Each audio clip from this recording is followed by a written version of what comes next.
Well, I have 10:30, and so Pam, let's start the meeting. Okay, welcome to the Alamos History Association.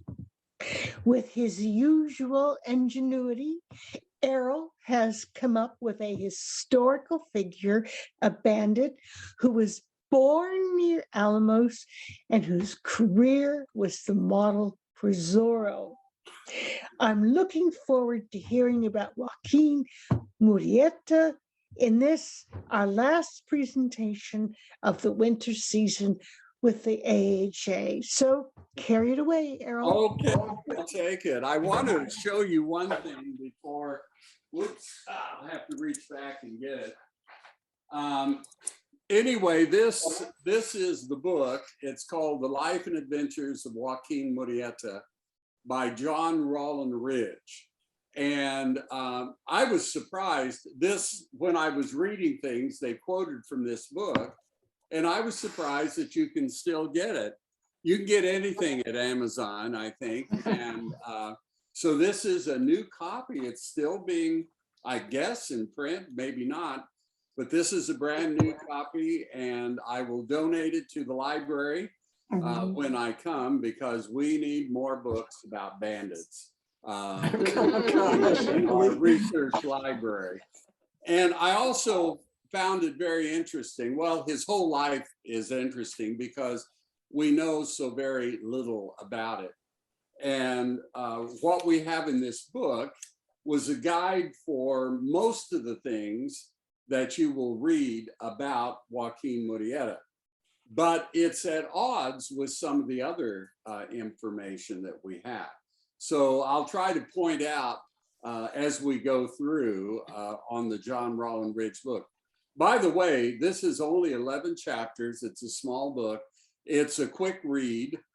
You can sit there, and there's a lot of murders going on, but it's not graphically displayed. So yeah, you don't have all of the blood and gore, but you do have the information on the murders and the vigilante justice and all the other things that were going on. Anyway, this is a drawing which shows him as kind of a very strange and violent person. We have no idea if he looked anything like this. There were no cameras or anything, but as his legend grew, people thought of him as a menacing figure. And I think that's why the eyes and the hair and the expression, it's a great drawing. And but we have no idea if this is what he really looked like. Now, I have there at the top that he was baptized in Álamos, a bandit in California. And we do have a baptismal record, and this is where this whole story begins. Oh no, by the way, those of you in Tucson, at 1400 North Silver Bell Road, you can picnic at the Joaquín Murrieta Park. So maybe we can do a field trip there, Pam, next year. We can go to the Joaquín Murrieta Park. I don't know where North Silver Bell Road is in Tucson, but those of you that are in Tucson would probably know. I pulled this picture off the internet. It looks like a nice, peaceful place, a good place for a good picnic lunch. So anyway, that is the Joaquín Murrieta Park, public park in Tucson. Okay, now we'll go back to the baptismal record. And this was put online by one Carlos Olguin Balderrama, and from the church records. There are a lot of church records we've not seen, and I know Leila had access to some of them. And Juan Vidal told me that Leila had more access than he ever did to some of these church records. And I know I've talked to Father Carpenter about records of baptisms, marriage, things we might be interested in. And he really doesn't have any access, or he wasn't willing to go. But we do have, anyway, this baptismal record. And it was on the 8th of February, you can see in the first line in 1810, 1810, and he was baptized by the priest there at the church, the Purísima Concepción, there in Álamos. Now this connects him anyway to the town of Álamos and makes him one of our sort of native sons. Now, unfortunately, well, we don't know exactly where he was born, but it has been reported by Juan Carlos and others in Sonora. We have some people in Sonora that write history, and one is from Chinipas, and I've got to do some more research on that, but he is quoted, and I've got his name anyway coming up. But we don't know for sure, but apparently it was a ranch called, El Salido, which was south of the Municipio de Álamos. And that's why they have in that, in the baptismal record, it has that his parents were neighbors of the jurisdiction. So they were not in the Municipio. Now we know that 1810 was when the independence movement started, and from 1810 to 1821. And so Sonora at that time included Sinaloa. So possibly this ranch El Salado would be in present day Sinaloa. But anyway, it was south of Álamos.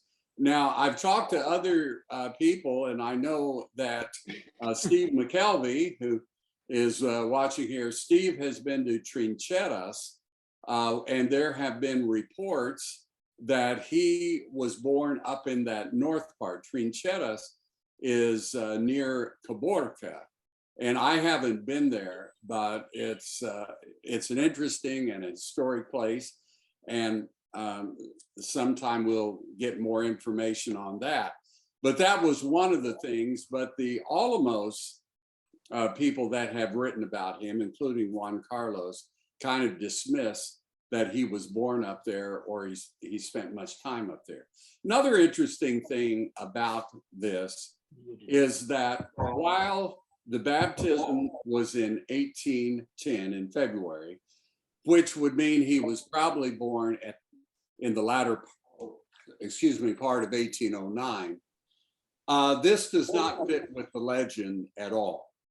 And we'll see that going in. So it makes you wonder, if everything else is to believe, he wouldn't have been born in 1809, but he would have been born around 1830, which is what John Rollin Ridge had to say, and which is also what other sources, including the online Encyclopedia Britannica, they have his birth date at 1830.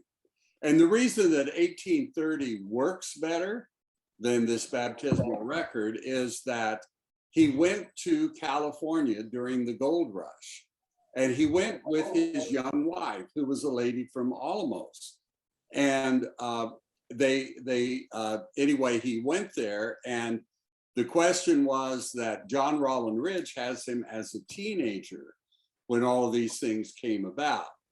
If he were near 40 or in his 30s, it kind of doesn't fit with the idea of the young wife. There would have been children, you would think, etc. So that's the first question, is when he was really born. And we have evidence of the baptism, but then again, we don't know exactly. Now, I have a little bit about this discrepancy, on his life. And, I'm thinking that if he were married, we'll say, when he was a teenager, he married a girl from a ranch. He worked on a ranch. His parents didn't own a ranch, but they worked on a ranch, and he fell in love with the girl, and she was like 16 or 17, and he would have been just slightly older. So if this had occurred in 1830, if it occurred in 1809, that wouldn't have worked, doesn't work as well. Now, the other thing that Ridge's book talks about, and I want to bring this out too, it's not only about his life as a bandit and a murderer. It's not only about that, but it's really about the hostility of life in California at that time. Now, we know that the Mexican War was 1846 to 1848. And so California became a part of the United States at the end of the Mexican War in 1848. Now, Mexican families who were living in California, according to the agreement, and we've had this before, but according to the agreement signed by our two governments, the Mexicans living there on ranches or whatever were to be able to maintain their land and their property. And of course, that did not happen. And there were the Americans that went to California, and of course, gold was discovered there in John Sutter and whatever, 1849. The Americans that went to California to strike it rich, the Mexicans that were already there, there was great discrimination, and they often robbed from them. And this is where we get a part of the feeling that Joaquín Murrieta robbed from the rich to give to the poor, because obviously he was very sympathetic to the Mexicans that were living there, and also the native people that were living in California. And when he had his band of bandits, whatever, when he had his group, they would hire the Native Americans to steal horses for him. In fact, that was probably his primary income, was from stealing horses. And he had at one point 80 members of his group of bandits there working in California. And they might have 1,000 horses at one time that they had stolen, and they would resell. And of course, he also took money, payrolls, another good thing to get money, payrolls that were going to the miners, if they could find those in advance and steal that. There's several different, and of course, everything is speculation, but we're dealing with hundreds of thousands of dollars in the 1850s that were stolen by Joaquin and his group. Another thing I want to bring out in the book by John Rollin Ridge, he is the author is a very interesting character. I have not read anything else that he's written, but he is a Cherokee. He was in the Trail of Tears. His father was murdered in the Trail of Tears, going from Appalachia to Oklahoma in, I think, 1827. Anyway, at about that time. His father was not murdered by white people, but murdered by rivals within the tribe who felt that his father had sold them out, and that's why they had to move. His mother, he ended up going to school back east, and there were a lot of interesting things that led to that. He then went to California. He worked as a journalist. He worked on a newspaper in San Francisco. He wrote poetry, and he wrote fiction. Now, one thing you have to realize is that the John Rollin Ridge book is fiction. That's another complication here. He was not writing a biography of Joaquin. He was writing a fiction story based on all the things that he had heard. And as far as I know, he never interviewed Joaquin. I think it was all put together after Joaquin had been killed. So, the best authority that we have on his life is from a book of fiction. And that's another thing to remember as we're going through that. Ridge also wrote under the name Yellow Bird with his heritage. He studied anyway at the Great Barrington School in Massachusetts, And he worked in law and was a publisher and a journalist. So his life is very interesting, you know, as well. Now, what I'm going to do, I'm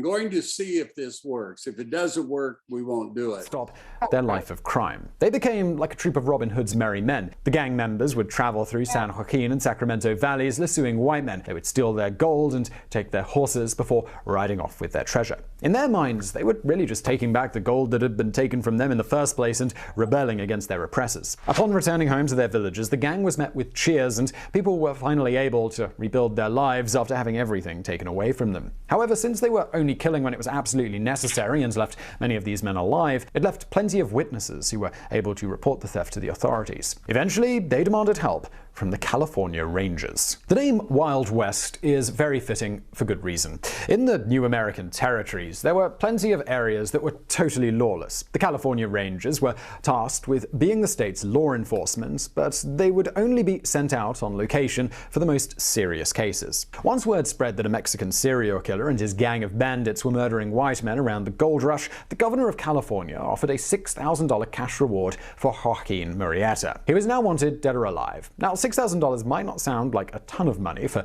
a group of men to split over killing a bad guy, but keep in mind that with inflation, this is closer to about $200,000 today. This was more than enough incentive for the Rangers to assemble and try and find him. A man named Harry Love was the head of the California Rangers. For several weeks, they tried and failed to find Joaquín Murrieta. This was especially difficult considering that several other desperados were also named Joaquin. Finally, they kidnapped Joaquín Murrieta's brother-in-law and tortured him until he gave up the location of where the gang was hiding. In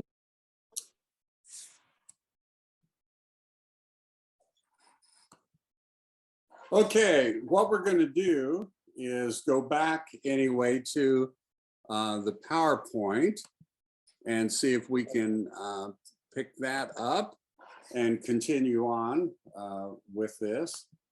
Now, in the description that was given, he talks about the forming of the band of robbers and what they did. They robbed primarily from white people and stole their horses, took all their belongings, took their money. Now, how did he become a bandit from his early days? And I think that we can trace that back to the story that John Rollin Ridge told, and also the story on Juan Carlos Olguin Valderrama's Facebook page. Well, anyway, what started this, there were really two incidents in his life. When he went to, first of all, his half brother went to California in search for gold. And he contacted Joaquin and said, we can make money here. And so Joaquin and his young wife went to California, they staked a claim, and they were mining. Now, the episode that John Rollin Ridge writes is that it says on one occasion, when she was alone in the house, and this is from the Sonora people that her husband had built for her, she was attacked and raped by the local sheriff. Joaquin, after realizing the offense had been committed, looked for the sheriff, found him, and killed him. Because of what the sheriff had done, Joaquin developed a hatred towards all sheriffs and officers of the law. Now, this is kind of at variance with what Simon Whistler tells about, because according to, according to him, a group of miners came to the house and said, this isn't your mine anymore. You're a Mexican. This is the United States. We're taking over your mine, we're taking your money. And when he refused, then they abused his wife and killed her, tied him up, and they killed her. So he eventually got untied and he had to bury his wife. But even after all of that, now the other thing, Simon Whistler in his biography said that he went back home Well, where was home? Because according to what Simon Whistler was saying, his home was in California. Well, if his home was south of Álamos, that had not changed at all during this time from, after, the Mexican War. So I'm not sure, how that fits in with everything. But he has that he went back home. He tried to put things together. He came back to to the center of California and tried to work as in the gambling industry and did very well. And in fact, did so well that he was able to buy a very good horse. And now, horse was a status symbol, and so the white Americans, I'll just call them that, saw him with a horse and assumed that he stole it. Well, they went to his brother and said, the horse is stolen. The brother said no, and they ended up hanging the brother. This is according to Simon Whistler. And he got his information from Ridge. So Ridge has a similar story. Well, after that, immediately, Joaquín Murrieta realized there is no way that he could survive trying to fit in with the new world that had been created after the Mexican War. And he decided that he wanted to take vengeance, and vengeance then controlled his life from that point on. And so what he did, the people who hanged his brother, he went through one by one, according to both accounts, but he went through one by one and killed them. And not only that, but he hacked them up and spread their body parts around so that other members of the gang would know and be afraid. And in doing all of this, he kind of gained a legend that he was mystical or that he couldn't be killed. They would, a couple of times, they saw him and fired at him, and he escaped, and they thought, he is the devil himself. We can't kill him. Now, after that, Murietta, we have in here that he formed a gang of assailants who were responsible for robberies, murders, and assaults in California. Now, here they talk about taking $100,000 in gold, and they were responsible for the murder of 20 people. Now, when you read John Rollin Ridge's book, it seems like a lot more than 20 people died as a result of this. There are people dying all the time. And they mentioned that Love, the Love, who was the head of the Rangers, he first tried to catch Joaquin before the governor appointed him and gave him that position. He was a Mexican War veteran. He wanted law and order. And he made a contract with the Indian tribe, the Tejan, I think, Indians there in California, who Joaquin was working with. And he made a contract for them to hold Joaquin, and then, of course, they would come and get him and hang him or whatever it was. Well, actually, the chief of the tribe was able to capture him, but all he did was take his money and his horses and his clothes, and the whole gang, according to John Rollin Ridge, the whole gang was naked. They went back, they had a friend who gave them clothes and whatever else, and then they continued on. Now, the Mexican Robin Hood aspect of this, of which the Zorro is named, does not appear as a major part of this story. We have all kinds of examples in the John Rollin Ridge book of things that he did to help people that were poor. But if you remember the television program, or they had movies in the 20s, I've got a list later of the Hollywood productions. There were evil rich people, and he would rob from them at night, dressed in black and a cape, and he would then give this money to the poor, struggling Mexican community. And a lot of that was the invention of Hollywood.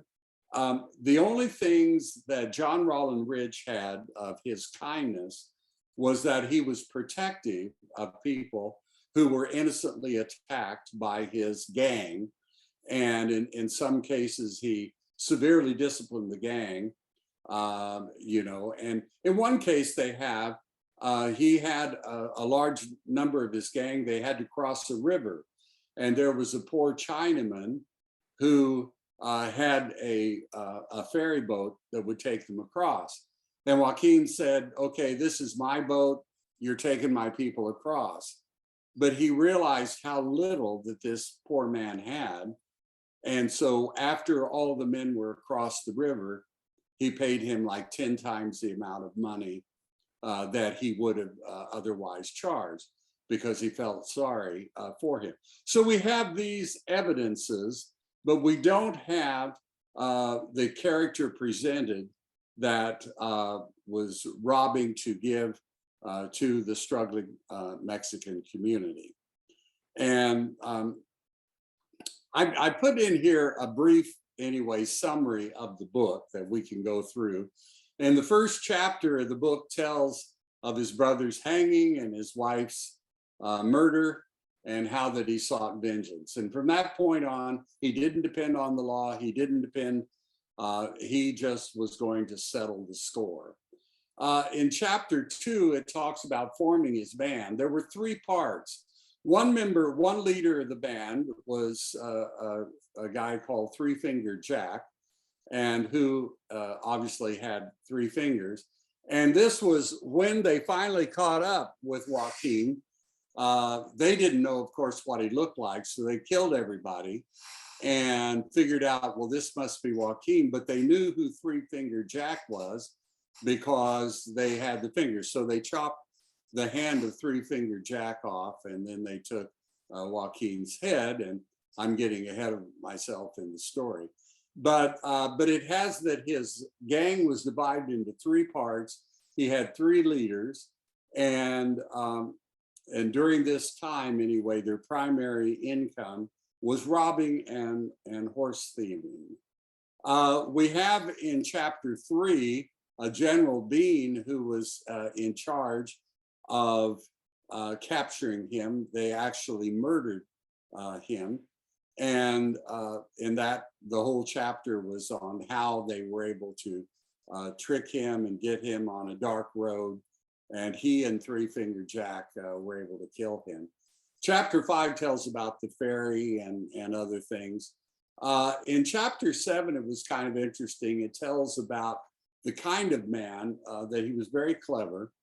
One of his tribe members, or his gang members, Luis Vinuela, was put on trial for killing a miner. And probably he was guilty of doing this, but he was put on trial. While they were having the trial, a gentleman comes, introduces himself as Samuel Harrington, and says that Luis, and he had documents and papers, that Luis was working for him, had been for 4 years, and during the time that he could not have possibly committed the murder. And on the strength of his testimony, they ended up freeing Vinuela. But actually, they found out later that the Mr. Harrington was actually Joaquin in disguise, and that he had actually killed the Mr. Harrington to get the documents that he needed to present to the court. So he was very clever, operated not according to any law, but he obviously very intelligent in pulling these ruses. Now, chapter 9, we have about his arrest. And actually, if he had been with all 80 or whatever was in his gang, he would probably have escaped. But, but he wasn't. Actually, that's chapter 11. This chapter 9 tells about robbing and a number of things that at the foreman camp along. Anyway, he robbed them of the miners of money. Chapter 11 is what I want to get to, but there were actually only 6 or 7. Now, in some accounts, there were 8 members when they were captured by Love.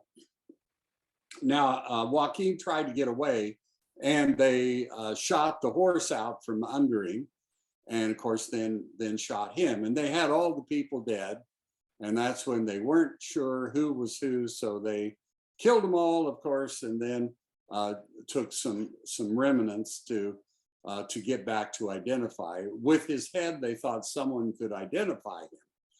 Now they put the head in brandy and in a bottle and carried it back. This is all good reading, by the way, and it ought to be in every elementary school library. Joking.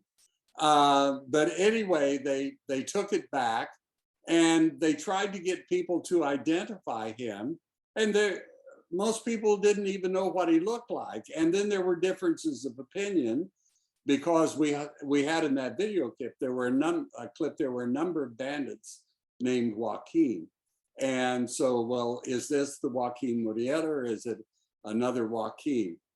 It had, in this part here, is said to, they ripped off his head, put it in a jar of brandy, and took it to San Francisco and put it on display there. I think for $1, you could see the head of the great bandit Joaquin, and also the hand of Three-Fingered Jack. Now, the head apparently, now this is according to Juan Carlos, the head was apparently lost in the earthquake of 1906 in San Francisco. That's an interesting part of this story too, but they had the head up until that time. I'm not going to show the rest anyway. The video, John Whistler tells more about what I've just summarized about his life, and he tells it very interestingly. But again, his information, you just don't know. The Encyclopedia Britannica Online gives this story about it. It says, while still a teenager, he married and migrated with his wife to California in 1848. In the gold rush, he tried prospecting, as did thousands of other immigrant Sonorans. The Yankee miners pressed the legislature in Sacramento in 1850 to pass the Greaser Act and the Foreign Miners Act in an attempt to drive out the Mexicans. This is an interesting thing that I haven't brought up, and it's kind of a whole new thing. But even though the Mexicans had been mining this area and had gold mines there, the fact that they were Mexicans, they were heavily taxed and forced off of their mines. The immigrants from Europe, many immigrants from Europe, they talk about 300,000 people came to California in the late 1840s, early 1850s in search of gold. And those who came from Europe, that were the Anglos, etc., they were eventually declared as immigrants. They were declared as natural Californians, but the Mexicans and the natives, of course, were not given that privilege and were not allowed to mine. And this is part of the story that John Rollin Ridge shows, is the discrimination at that time against the Mexicans who had lived there, as we know. On our webpage and we've talked about the Rivera expedition and the Anza expedition and how the people of Sonora lived in California for years. But after it became a part of the US, things changed.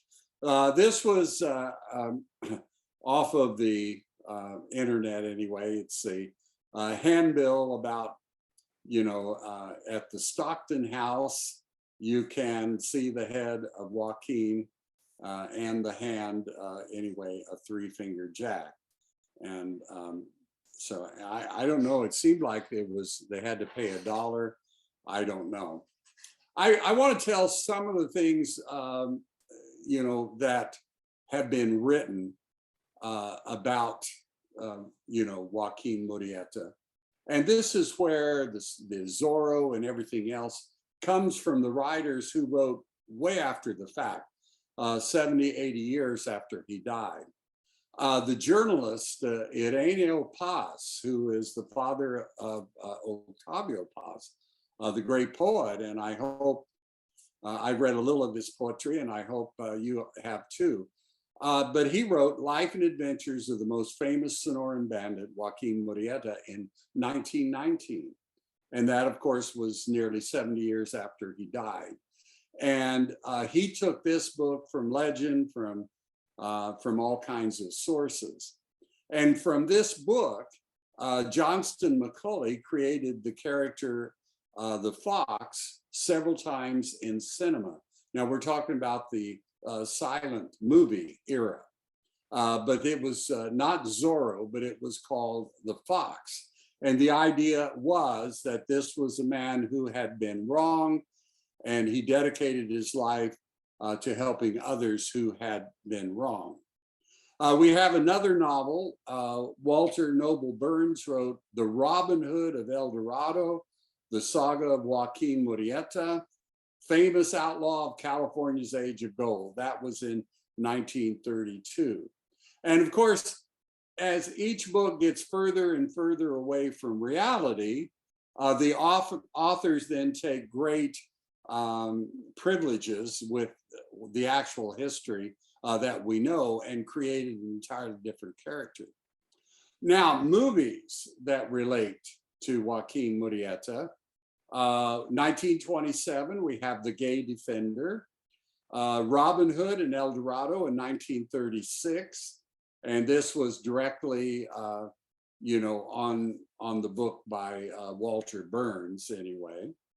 Joaquín Murrieta, 1938. The Last Rebel, 1958. That I don't recall at all. We had the Disney television series of Zorro, which ran from 1957 to 1959. I remember as a little kid watching Zorro, and I even remember the theme song. I could have played it for you, but some of you may remember the song too.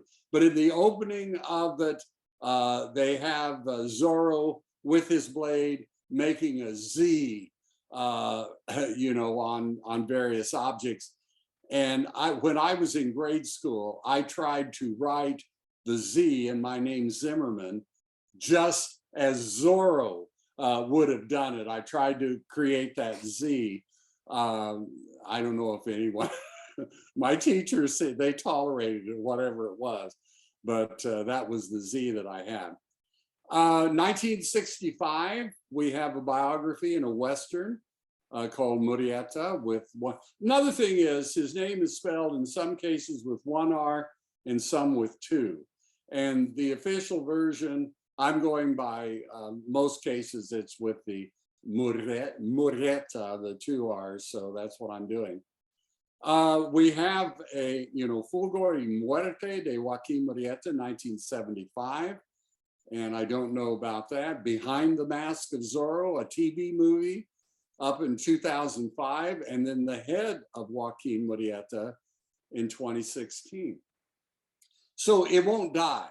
The whole legend will not die. And there'll probably be a book out next year, with more about the legend, because the character is compelling.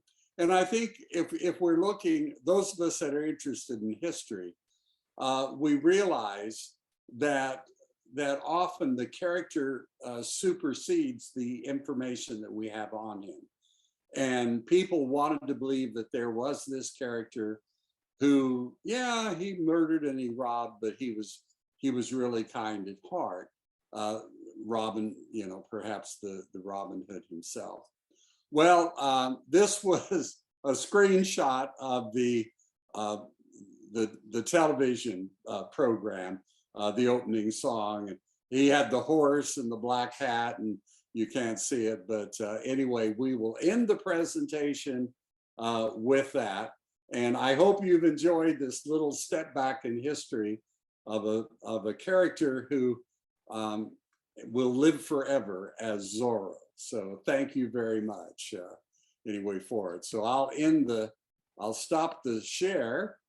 And if you have any questions or anything, I don't know if I can answer them, but I'll sure try. I was just thinking about a book review, which I read probably the New York Review of Books, I think in the last 10 years. It was on the genocide which was carried out in California against Native Americans. It was terrible. It was just terrible. Yeah, I know. I hate to read those things. And that's part of the history of Mexico and South America. And, you know, the word genocide fits it, but it's terrible. And that's part, you see, and the author, anyway, John Rollin Ridge, this is what compelled him to the character, because he saw all of the violence against people of color in California. And that, I think, was what drew him to Joaquín Murrieta. Yeah, Ellen. if we want to watch the rest of that YouTube video, what do we look for? Here's what I'm going to do. I'm going to send out, it might be tomorrow, by the way. This afternoon, I'm kind of tied up. But tomorrow, I'll send out a link to YouTube, and I'll also put a link to the Simon Whistler YouTube video. It's only about 15 minutes. If I thought about, gee, he says all these things. Some of what he says, we just know isn't true, but it's very entertaining. And I will send out a link, Ellen, so that you can watch that. And it's very good. Now, he goes far beyond Joaquín Murrieta. He talks about California and the gold, and he brings in a lot of things that were in addition to what our lesson is about today. I'll do that for you, Ellen. Okay. So I was thinking that the baptism, the boy who was baptized in Álamos, Church, yeah, who was maybe born in 1809, could almost be the father of a young man heading up to California in the gold rush time. that is possible. And of course, with names and, you know, they had the father's name on that certificate. They had the father's name, the mother's name, but as we know, the names are almost the same from generation to generation. That's an explanation that might put there. The baptismal certificate and the date 1809 are just troublesome in this whole story that has developed, because we can't imagine. Everything was based on, here is this young man and his young wife. They go to California. He wants to make a life for himself. Violence and murder and everything that happens.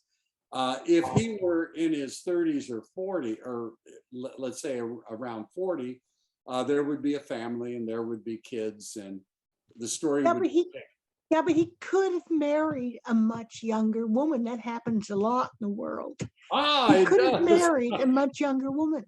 That's right. And my wife is much younger than I am. And I see Carolyn is online, so I want her to know that.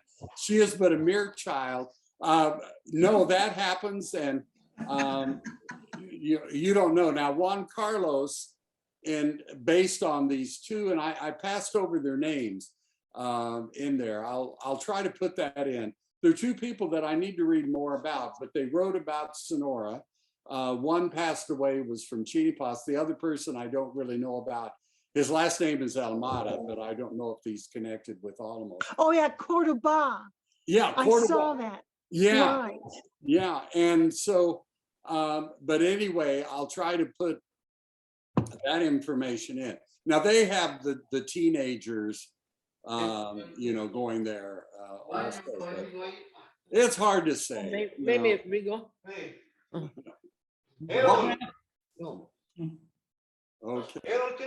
Yeah.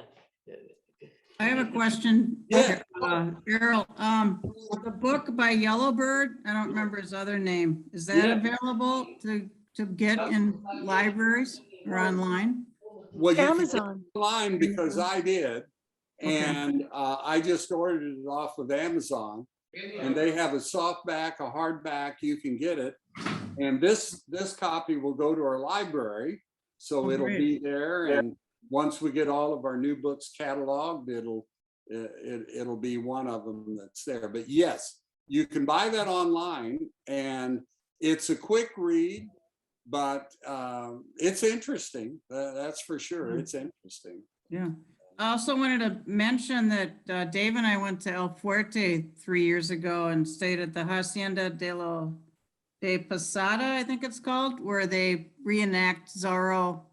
They have an entertainment with dinner, you know, and they have music. And Zorro comes out, and they claim he was born there. So that it's like they just made up this goofy story about him being born in the hotel. Well, that's There had to be other course, models yeah. for Zorro Now, too. he could have been born in Sinaloa. We know that because Sinaloa was a part. They were all the same state at that time. Go ahead. I think the Zorro they talk about in El Fuerte is more like the Zorro I remember from TV, who was kind of an aristocrat, you know, and he had a nice home, and then at night he snuck out and did his stuff. Right. Came back, he wasn't a bandito out somewhere. So Right. I don't know how all that stuff changed, and you know, turned into what it turned into. Yeah, they turned on television. He was a very admirable character. We do know that. Yeah, and he Dressed in black. all that kind of stuff. Yeah. Okay. Well, anyway, I guess we're going to close our presentations for the year. I'm looking forward. I'm getting ideas, and I'll need ideas from all of you for presentations for next year as we start putting a schedule together. And we got some exciting things going on, and I want to thank all of you for participating. And over the summer, I may send out an email or two if we have some new information. For instance, when the new book is published and is available, we'll send that information out with how to get it, because many people who bought the first edition, we hope will want the second edition, which will have additional information on the mines and on famous people of Álamos. And so we hope we want to give them an opportunity to get it. So anyway, thank you all, board members, friends, whoever. Thank you. Thank you, Errol. Thank you, Errol. Thank you, Errol. Thank you, Errol. Well, this one was fun. Bye. I enjoyed this because nobody knows for sure what happened, what his life was like. So we can kind of invent. Okay, I'll end the meeting for you. So hasta luego and goodbye for now. Adios. Bye. Bye.